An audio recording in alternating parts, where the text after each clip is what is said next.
사도신경으로 우리들의 신앙을 고백하겠습니다.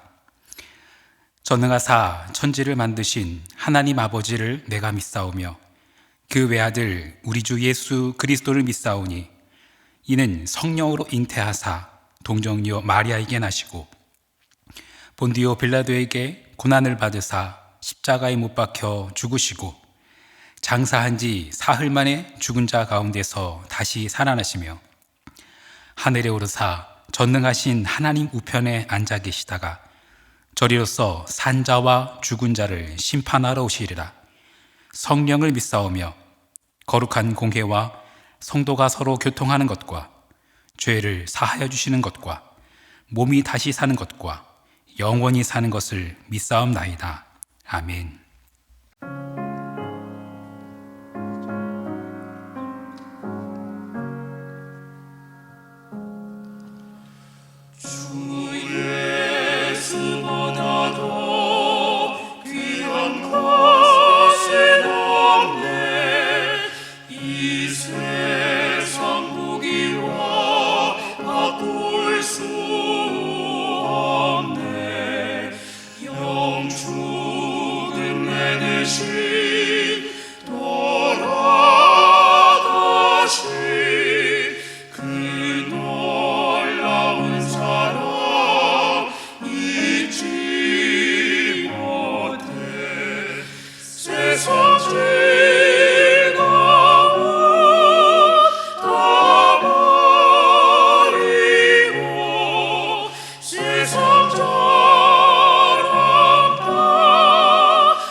세상 즐거움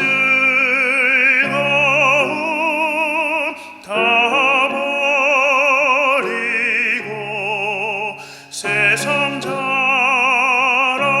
다 버렸네. 주 예수보다 더 귀한 것은 없네. 예수 밖에는 없네. 주 예수보다 더 귀한 것은 없네. 이 세상 행복과 바꿀 수 없네. 유혹과 핍박이 몰려와도 주 섬기는 내 맘 변치 않아. 세상 즐거움 다 버리고 세상 자랑 다 버렸네. 주 예수보다 더 귀한 것은 없네. 예수 밖에는 없네.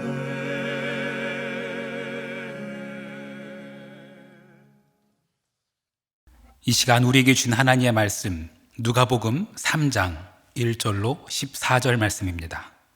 누가복음 3장 1절로 14절 말씀. 디베르 황제가 통치한 지 15해 곧 본디오 빌라도가 유대 총독으로, 헤롯이 갈릴리의 분봉왕으로, 그 동생 빌립이 이드레와 드라고니 지방의 분봉왕으로, 루사니아가 아빌레네의 분봉왕으로, 안나스와 가야바가 대제사장으로 있을 때에 하나님의 말씀이 빈 들에서 사가랴의 아들 요한에게 임한지라.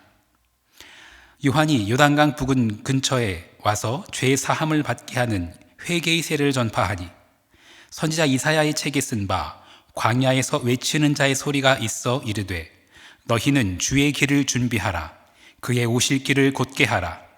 모든 골짜기가 메워지고 모든 산과 작은 산이 낮아지고 굽은 것이 곧아지고 험한 길이 평탄하여질 것이요 모든 육체가 하나님의 구원하심을 보리라 함과 같으니라. 요한이 세례받으러 나오는 무리에게 이르되, 독사의 자식들아, 누가 너희에게 일러 장차 올 진노를 피하라 하더냐. 그러므로 회개에 합당한 열매를 맺고 속으로 아브라함이 우리 조상이라 말하지 말라. 내가 너희에게 이르노니 하나님이 이 돌들로도 아브라함의 자손이 되게 하시리라. 이미 도끼가 나무 뿌리에 놓였으니 좋은 열매 맺지 아니하는 나무마다 찍혀 불에 던져지리라. 무리가 물어 이르되, 그러면 우리가 무엇을 하리이까? 대답하여 이르되, 옷 2벌 있는 자는 옷 없는 자에게 나눠줄 것이요 먹을 것이 있는 자도 그렇게 할 것이니라 하고, 세리들도 세례를 받고자 하여 와서 이르되, 선생이여, 우리는 무엇을 하리이까? 하매 이르되, 부과된 것 외에는 거두지 말라 하고, 군인들도 물어 이르되, 우리는 무엇을 하리이까? 하매 이르되, 사람에게서 강탈하지 말며 거짓으로 고발하지 말고 받는 급료를 족한 줄로 알라 하니라. 아멘. 잠시 기도하겠습니다. 세상 즐거움 다 버리고 세상 자랑 다 버렸네. 주 예수보다 더 귀한 것은 없네. 예수 밖에는 없네. 하나님, 이 고백이 공허한 울림이 되지 않게 하시고 성도의 참된 고백이 되게 하여 주옵소서. 주 예수를 영접하였으니 온 우주를 다 얻은 것과도 비교할 수 없는 충만함이 있게 하여 주옵소서. 다른 어떤 것으로도 채울 필요가 없는 만족함을 누리게 하여 주옵소서. 이슬로만 믿는다고 하는 자들이 아니라 삶 속에서 그 믿음을 증명해내는 하나님의 백성 되게 하여 주시옵소서. 예수 그리스도의 이름으로 기도했습니다. 아멘. 저는 해마다 연말이면 한 해 동안 찍었던 사진들을 정리하고 좀 이렇게 선별해서 한 500장 정도 이렇게 인화합니다. 다 인화해서 커다란 앨범 하나에 그 추억들을 가득 담습니다. 사진마다 시간 그리고 장소를 이렇게 간단하게 라벨로 표시를 합니다. 언제 어디에서 찍은 사진인지만 알고 봐도 그 장면을 보면서 떠올리는 이야기가 훨씬 더 풍성해지죠. 그때 거기서 찍은 거였어. 그 장면이구나. 그때 그 사진이구나. 이야기가 훨씬 풍성해지죠. 오늘 우리가 읽은 누가복음 3장은 언제 어디에서 벌어진 일일까요? 이 누가복음 3장은 예수님의 유년기 이후 공생애가 시작되는 시점입니다. 누가복음은 당시 정치, 종교 지도자들을 여러 나열하면서 그 당시가 어떤 시기였는지 설명하고 있습니다. 제일 먼저 등장시킨 인물이 디베르 황제입니다. 성경에 디베르라고 표기되어 있는 이 인물은 티베리우스입니다. 로마 초대 황제였던 아우구스투스의 양아들이며 로마 2대 황제입니다. 바로 이 티베리우스 재임 시절에 예수님께서 십자가에 처형되십니다. 총독 빌라도는 사도신경에도 등장하는 아주 유명한 인물이지요. 예수님의 사형을 언도했던 인물입니다. 그 후에 또 여러 분봉왕들에 대해서도 등장합니다만 여기는 좀 설명을 생략하겠습니다. 그리고 안나스와 가야바 가야바라는 대제사장이 등장하는데요. 가야바는 장인이고 안나스는 사위입니다. 장인과 사위 관계인데요. 예수님께서 겟세마네 동산에서 기도하시고 군인들에게 잡혀가십니다. 근데 잡혀가셔서 제일 먼저 만나게 됐던 인물, 예수님을 제일 먼저 신문했던 자가 바로 안나스입니다. 아주 실세 중에 실세였던 인물입니다. 요한복음 18장 11절로 13절 말씀을 읽어드리겠습니다. 예수께서 베드로더러 이르시되 그 갈을 갈집에 꽂으라.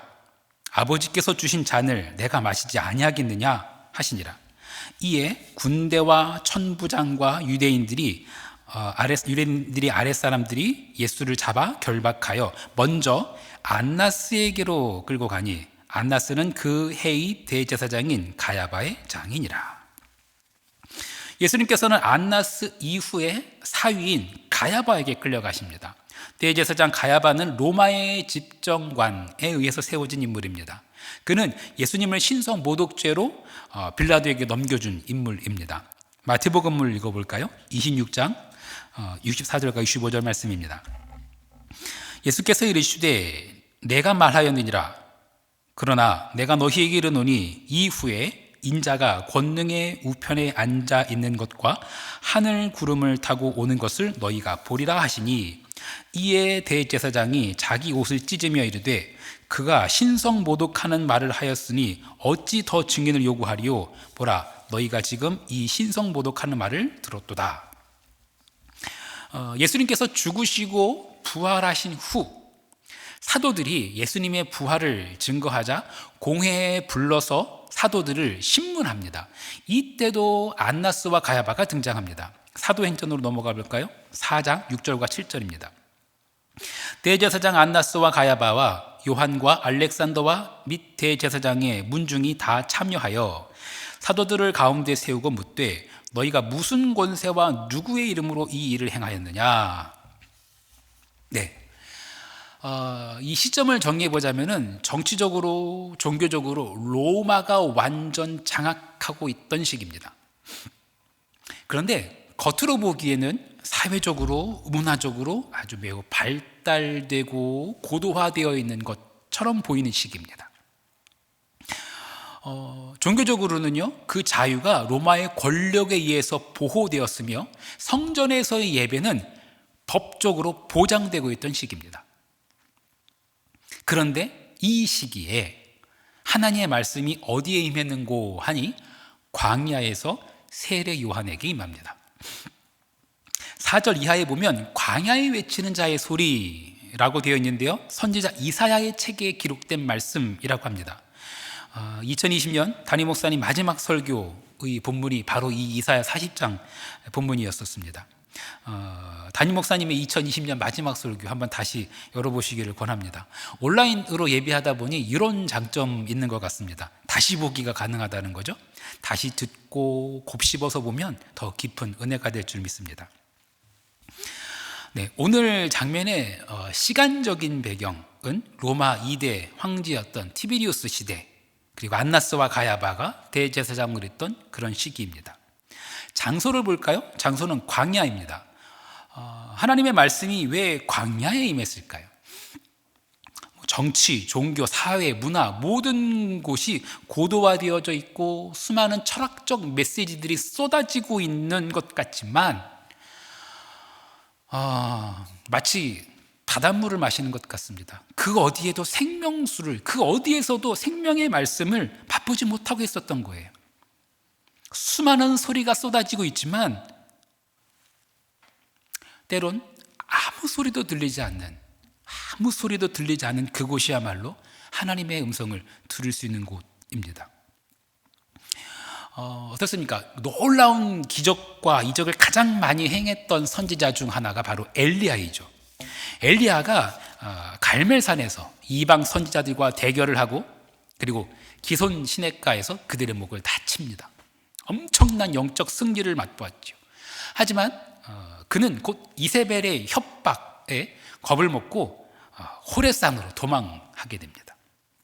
그런 엘리야에게 하나님은 이렇게 등장하십니다. 열왕기상 19장 말씀.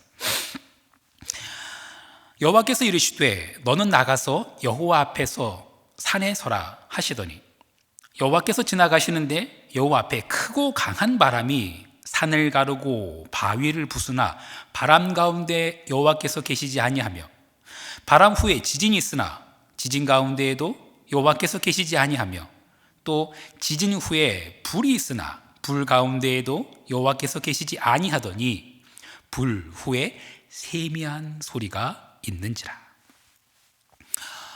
우리는 하나님의 음성, 성령의 역사를 크고 강한 바람, 지진 같은 강력한 역사 또는 불 같은 성령으로 생각하는 경우 많습니다. 네, 하나님께서 그렇게 등장하실 때도 분명히 있습니다. 하지만 하나님께서 엘리야에게 등장하실 때는 세미한 소리로 나타나셨습니다. 아무 소리가 없다고 여러분 두려워하지 마십시오. 불안해하지 마십시오. 잠잠히 기다려 보십시오. 조용히 귀 기울여 보십시오. 그때가 하나님께서 말씀하실 때입니다. 잠잠하라는 것은 아무것도 하지 말라는 뜻이 결코 아닙니다. 성경에서 말하는 가만히 있으라라는 것은 그저 피동적이고 타율적인 것으로 오해하는 경우가 있는데 전혀 그렇지 않습니다. 출애굽기 14장 말씀, 모세가 백성에게 이르되 너희는 두려워하지 말고 가만히 서서 여호와께서 오늘 너희를 위하여 행하시는 구원을 보라. 너희가 오늘 본 애굽 사람을 영원히 다시 보지 아니하리라. 여호와께서 너희를 위하여 싸우시리니 너희는 가만히 있을지니라. 자, 이 말씀들을 유념해 보십시오. 너희는 가만히 있으라 라는 말은 모세가 한 말입니다. 14절에 등장하는 가만히 있으라 하는 가만히에 해당하는 단어는 하라쉬라는 단어입니다. 하라쉬. 그런데 하라쉬라는 단어의 뜻을 사전으로 살펴보잖아요. 긁는다, 새기다, 쟁기질하다, 궁리하다, 말 못하는 자가 되다, 꾀하다, 상상하다, 이런 뜻이 있습니다. 딱 이런 모습입니다. 이렇게 하고 있는, 궁리하고 상상하고 극적이는 모습. 시끄럽게 떠들면서 불평불만하지 말고, 카더라 통신에 일희일비하지 말고 그 입 좀 다물고 조용히 하라는 겁니다. 그런데 그냥 조용히 하라는 게 아니고 생각하라는 거예요. 상상하라는 거예요. 머리를 극적이며 궁리해 보라는 거예요. 무엇을요? 하나님께서 행하실 일들을, 우리 하나님이 어떠신 분인지 생각해 보고 상상해 보라는 겁니다. 그게 너희는 가만히 있으라 라는 말에 담긴 뜻입니다. 그런데 그런 모세의 말에 이은 하나님의 음성, 그것은 우리가 놓치고 있었던 아주 중요한 부분입니다. 한번 자세히 살펴보실까요? 출애굽기 14장 이어지는 말씀 15, 16절입니다.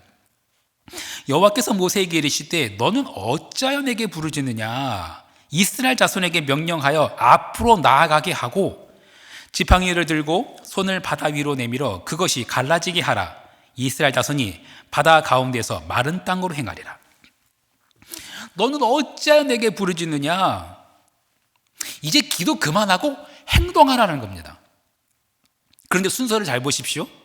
제일 먼저 그 불안에 떨면서 하나님과 모세를 원망하며 공포에 떨고 있는 그 이스라엘 백성들을, 그 백성들을 향해서 앞으로 나아가게 하고, 그게 먼저입니다.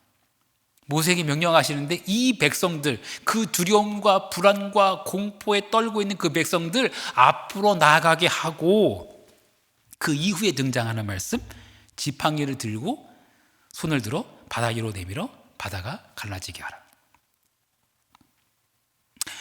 아직 갈라지지 않은 바다인데 그저 불안에 떨면서 공포에 떨고 있는 그 백성들로 하여금 나아가게 하라는 겁니다. 떠들지 말고 그 입 좀 다물고 하나님께서 행하실 일들을 생각하며 상상하며 그 하나님을 바라보며 그 넘실대는 바다를 향해서 나아가라는 겁니다. 바다는 하나님께서 가르칠 겁니다. 중요한 것은 갈라지지 않은 바다가 아니라 이미 갈라져 있는 나의 마음입니다. 이미 갈라져 있는 나의 믿음입니다. 그 나의 마음을, 갈라져 있는 나의 마음, 갈라져 있는 나의 이 믿음을 하나님을 향해서 모아야 하는 것입니다. 잠잠히 생각하고 그 하나님을 바라보며 그 하나님의 행하실 일들을 상상해야 되는 것입니다. 그려야 하는 것입니다. 그게 하라시, 너희는 가만히 있으라 라는 말에 담긴 의미입니다. 그리고 그냥 가만히 있는 것이 아니라 그 하나님을 생각하며 그 하나님을 궁리하며 그 바다로 나아가는 것입니다. 홍해를 건넌 사건은 세례를 의미합니다. 다시 누가복음으로 돌아와서 역시 세례의 현장을 살펴볼까요? 세례 요한 앞에 그렇게 믿음이 갈라진 이들이 진짜 믿음, 진짜 신앙, 진짜 하나님의 음성을 듣고자 광야로 모였습니다. 세례를 받겠다고 나온 이들을 환영해 주기는커녕 이 독사의 자식들아 일갈하는 그 세례 요한, 세례 요한 앞에 사람들이 모여들고 있습니다. 당신은 사랑받기 위해 태어난 사람, 당신은 존귀한 하나님의 자녀입니다.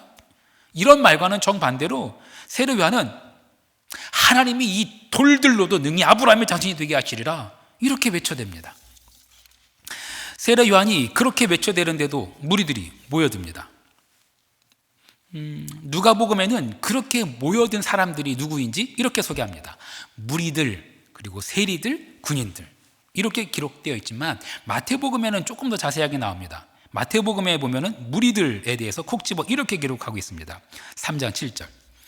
요한이 많은 바리새인과 사두개인들이 세례 베푸는 데로 오는 것을 보고 이르되 독사의 자식들아 누가 너희를 가르쳐 임박한 진노를 피하라 하더냐. 네, 누가복음에서는 무리들, 세리들, 군인들 이렇게 기록되어 있지만 마태복음의 설명을 더 빌리자면 바리새인과 사두개인들 그리고 세리들, 군인들입니다. 아까 소개해드렸던 가야바, 대제사장 가야바도 사두개인이었습니다. 세리, 설명할 필요가 없겠고요. 군인들, 이 군인들은 로마 군인이라기보다는 대제사장이 거느리고 있던 군인들 또는 세리들이 거느리고 있던 군인들입니다. 종교와 정치 권력의 하수인들이죠. 세례받겠다고 나오기는 했지만 그들은 이미 가지고 있던 부와 권력을 놓고 싶지는 않았습니다. 그저 죄책감을 씻기 위한 탈출구 정도로 종교적인 세레모니 정도로 여겼는지도 모르겠습니다. 그런 바리새인과 사두개인들, 그런 세리들과 군인들을 향해서 세례 요한이 뭐라고 말했는지 한번 살펴볼까요? 누가복음 3장 10절로 14절 말씀. 무리가 물어 이르되 그러면 우리가 무엇을 하리까? 대답하여 이르되 옷 2벌 있는 자는 옷 없는 자에게 나눠줄 것이요 먹을 것이 있는 자도 그렇게 할 것이라 하고 세리들도 세례를 받고자 하여 와서 이르되 선생이여 우리는 무엇을 하리까 하매 이르되 부가된 것 외에는 거두지 말라 하고 군인들도 물어 이르되 우리는 무엇을 하리까 하매 이르되 사람에게서 강탈하지 말며 거짓으로 고발하지 말고 받는 급료를 족한 줄로 알라 하니라. 자, 이 말씀을 뒤집어 생각해 볼까요? 세례를 받겠다고 왔지만 그들은 헐벗은 자들에게 옷을 나눠주지 않았고 법을 이용해서 백성들의 고혈을 빨아먹었으며 권력을 이용해서 민초들의 것들을 강탈했던 자들입니다. 세례 요한은 그런 모습에 대해서 그런 지도자들과 권력자들을 향해서 독사의 자식들아 라고 외친 것입니다. 우리는 무엇을 하리까? 바리새인과 사두개인들, 세리들, 군인들, 세례를 받겠다고 나왔던 이들이 세례 요한에게 던진 질문입니다. 우리는 무엇을 하리까? 이 질문은 강력한 외침으로 훗날 사도행전에서 3,000명이 세례를 받기 직전에 다시 등장합니다. 사도행전 2장 말씀 37절로 41절. 그들이 이 말을 듣고 마음에 찔려 베드로와 다른 사도들에게 물어 이르되 형제들아 우리가 어찌할꼬 하거늘 베드로가 이르되 너희가 회개하여 각각 예수 그리스도의 이름으로 세례를 받고 죄 사함을 받으라. 그리하면 성령의 선물을 받으리니 이 약속은 너희와 너희 자녀와 모든 먼데 사람 곧 주 우리 하나님이 얼마든지 부르시는 자들에게 하신 것이라 하고 또 여러 말로 확증하며 권하여 이르되 너희가 이 패역한 세대에서 구원을 받으라 하니 그 말을 받은 사람들은 세례를 받으매 이 날에 신도의 수가 3,000이나 더하더라. 우리가 어찌할꼬 외치는 자들에게 사도들이 던진 메시지의 마지막은 이것입니다. 이 패역한 세대에서 구원을 받으라. 아니, 죄 가운데서 구원을 받으라 라고 해도 될 텐데 왜 굳이 이렇게 표현했을까요? 우리의 구원은 그저 관념적인 것이 아니라 우리의 삶과 우리의 사회까지 송두리째 바꿔놓는 것이기 때문입니다. 이 패역한 세대로부터 구별되며 이 세대 안에 하나님의 나라가 임하게 하는 것, 그것이 바로 구원이라는 것입니다. 이 세대는 어떻게 해서든지 남의 것을 더 움켜쥐고 어떻게 해서든지 남을 밟고 더 높은 자리에 올려서려는 것, 그것이 구원이라고 외치지만 너희들은 서로 나눠주고 베풀고 섬기고 공의와 정의가 하수같이 흐르게 하라. 그것이 하나님의 나라가 임하는 것이다. 오늘 본문은 그렇게 외치고 있는 것입니다. 홍해에서 세례를 베푸시기 전 우리 이제 어떻게 해요? 라고 불안해하는 그 백성에게 하나님께서는 가만히 그 입 좀 다물고 하나님 행하실 일들을 바라보며 그 넘실대는 파도를 향해서 나가라 라고 말씀하십니다. 광야에 외치는 자의 소리였던 세례 요한, 그는 세례를 받기 위해 온 이들에게 우리가 무엇을 하리까? 라고 묻자 옷 없는 자들에게 옷을 나눠주고 법이라는 이름으로 횡포를 행하지 말고 그리고 약한 자들의 것을 강탈하지 말라고 말합니다. 그리고 초대교회 성도들이 세례받기 전 사도들은 이렇게 외칩니다. 이 패역한 세대에서 구원을 받으라. 사랑하는 성도 여러분, 우리는 무엇을 해야 하겠습니까? 하나님의 나라가 지금 이 세대 가운데 내가 밟고 있는 바로 이 땅 위에 임하게 하기 위해서 우리는 무엇을 해야 합니까? 기도하는 것 당연히 중요합니다. 기도, 그것은 기초 중의 기초입니다. 하지만 이제는 가만히 서서 넘실대는 그 바다를 바라보며 하나님께서 행하실 일들을 바라보아야 합니다. 그리고 그 거친 세파를 향해서 나아가야 합니다. 벗은 자를 입히고 억울한 자를 돌보며 강탈하거나 거짓으로 고발하거나 그러지 말아야 합니다. 그것이 모세를 통해서, 세례 요한을 통해서 우리에게 주신 하나님 나라 백성의 마땅한 모습입니다. 오늘 여러분이 계신 그곳에서 외치십시오. 주여, 내가 무엇을 하리이까? 우리가 어찌할꼬? 그렇게 하나님의 음성을 경청하십시오. 하나님의 능력으로 세상을 변화시키는 그런 하나님의 지혜가 우리 모두에게 충만하기를 간절히 소망합니다. 이 패역한 세대가 하나님의 세대가 되게 하는 것, 그 사명을 능히 감당해내는 이 하루가 되기를 간절히 축복합니다. 주기도문 하시겠습니다. 하늘에 계신 우리 아버지여, 이름이 거룩히 여김을 받으시오며 나라가 임하시오며 뜻이 하늘에서 이루어진 것 같이 땅에서도 이루어지이다. 오늘 우리에게 일용할 양식을 주시옵고 우리가 우리에게 죄 지은 자를 사하여 준 것 같이 우리 죄를 사하여 주시옵고 우리를 시험에 들게 하지 마시옵고 다만 악에서 구하시옵소서. 나라와 권세와 영광이 아버지께 영원히 있사옵나이다. 아멘.